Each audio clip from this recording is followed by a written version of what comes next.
What's up, guys? Hi, and welcome to my channel.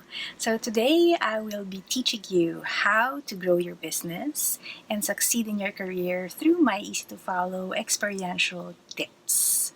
Okay, so today's topic is all about the things that I've learned at work and in life. Okay, so let's get to it.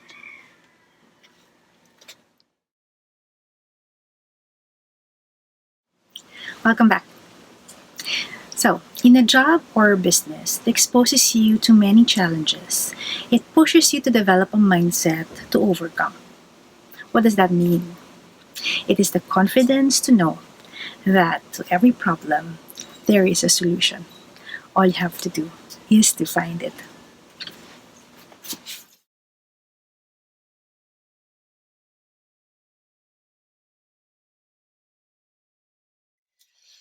Asking sounds simple, right?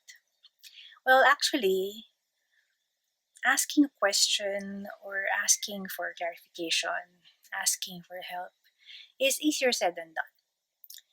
In my experience, and I'm quite guilty of this sometimes, there is a fear or a worry that I will be judged for asking. What will people think about what I'm going to say? What will people say about me? What will people deduce about my capability as a leader? If I can't even understand something. So asking is always a challenge, and it is something that we need to overcome. I need to overcome. And it is, to me,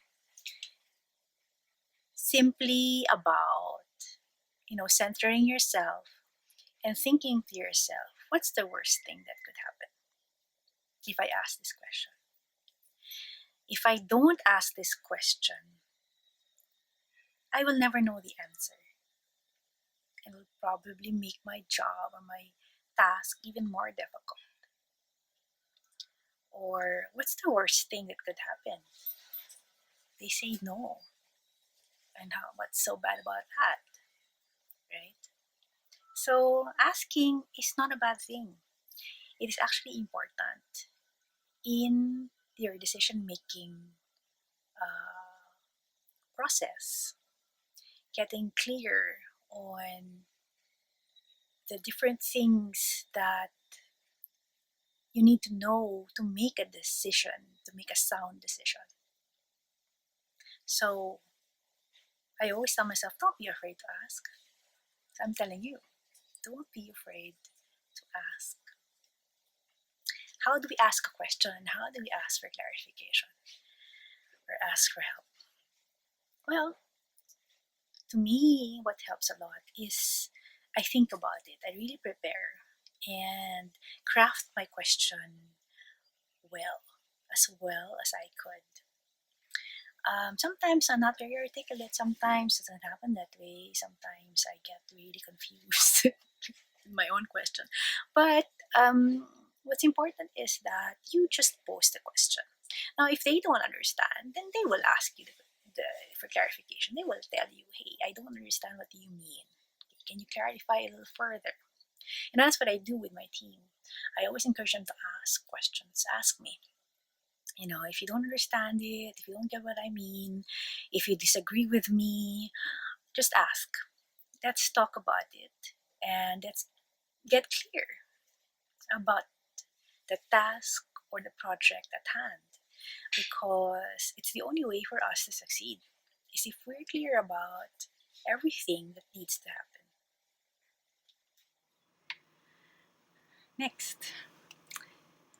Next lesson is, it is not always about you.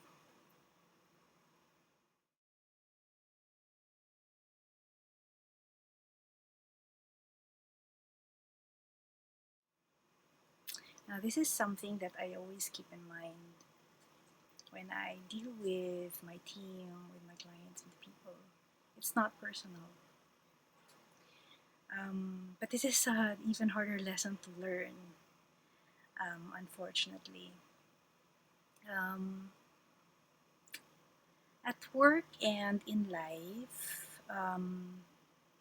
it is sometimes difficult to look at a problematic situation objectively.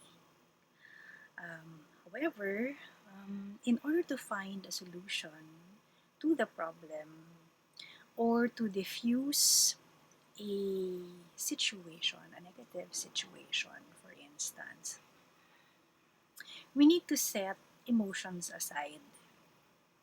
That is the core thought behind it's not always about you. Um, because being objective, as a leader, being objective, it allows you to see a problem or a situation as a whole. Um, it allows you to see different perspectives. It opens you up. Um, it allows for perspectives to be heard. Um, and it takes you to a place where you could actually make a sound decision just by being objective and by taking yourself out of that situation emotionally. That's what it means to say it's not always about you. I remember sometimes when I give feedback or give a an honest assessment of somebody.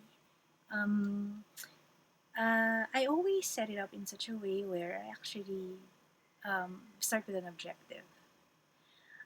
This is my objective. This is why I need to talk to you. Why I need to tell you this. Because I want you to be better. Because um, there is a I see a situation where this might escalate if I don't step in now and discuss it with you. And if things get emotional, then I go back and actually really say, hey, it's not about you, it's about the situation. Okay, so let's go back and look at things objectively. Put another way, whenever I'm in discussions with at work or even in my life, when we have discussions at home or for a project, when things go off to a different direction or it escalates or it becomes a little bit more emotional or heated, I diffuse everything. I diffuse the situation immediately by going back to the objective. So that's always in the back of my mind. And I simply say, okay, guys, hold on. Let's calm down. What is the objective? Let's remind ourselves. What is the objective? Why are we here? Okay, is that clear? Yeah? Great. Okay, again, lesson number 2, and it's a good, simple line to remember whenever you're faced with this kind of situation. It is not always about you.